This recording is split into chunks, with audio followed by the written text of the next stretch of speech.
Assalamualaikum warahmatullahi wabarakatuh. Perkenalkan, nama saya Indah Permatasari, Prodi HTN 4A. Saya akan menjelaskan tentang politik hukum. Politik hukum adalah konsep yang mengacu pada kebijakan dan strategi yang digunakan oleh negara dalam pembentukan, penerapan, dan penegakan hukum. Politik hukum mencakup bagaimana hukum dibuat, diinterpretasikan, dan diterapkan dalam konteks sosial, ekonomi, dan politik yang lebih luas. Saya akan menjelaskan lebih rinci mengenai politik hukum. Yang pertama, pengertian politik hukum.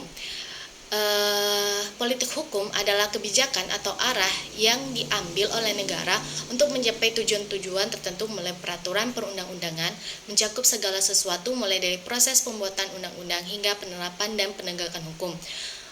Politik hukum ini mencerminkan nilai-nilai seperti ideologi dan kepentingan yang dominan dalam masyarakat dalam waktu tertentu.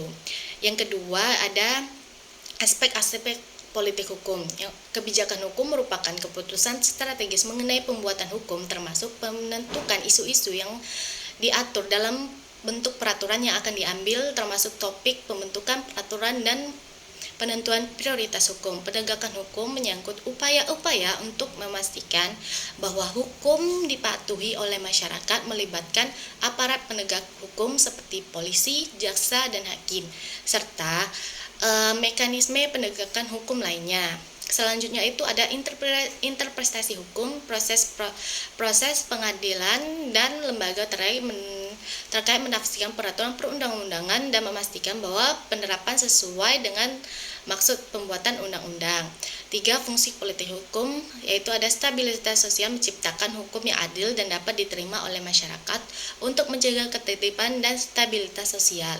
Selanjutnya ada perubahan sosial, menggunakan hukum sebagai alat untuk mengarahkan perubahan sosial yang diinginkan, seperti reformasi agraria, perlindungan lingkungan, atau pengurangan ketimpangan ekonomi, perlindungan hak asasi, memastikan bahwa hukum melindungi hak-hak fundamental individu dan kelompok dalam masyarakat.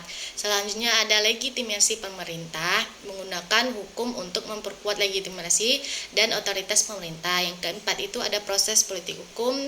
Yang pertama ada perumusan kebijakan, legislasi, implementasi, dan pengawasan dan evaluasi. Yang kelima atau yang terakhir, contoh politik hukum di Indonesia. Ada reformasi hukum. Setelah reformasi 1998, Indonesia mengalami perubahan besar dalam politik hukum dengan tujuan menciptakan sistem hukum yang lebih demokratis dan adil. Misalnya amandemen Undang-Undang UUD 1945 dan pembentukan Mahkamah Konstitusi, pemberantasan korupsi, pembentukan Komisi Pemberantasan Korupsi atau KPK sebagai upaya untuk memperkuat penegakan hukum terhadap korupsi. Selanjutnya ada desentralisasi dan otonomi daerah, pembentukan undang-undang yang memberikan otonomi lebih besar kepada pemerintah daerah untuk mengatur. Sekian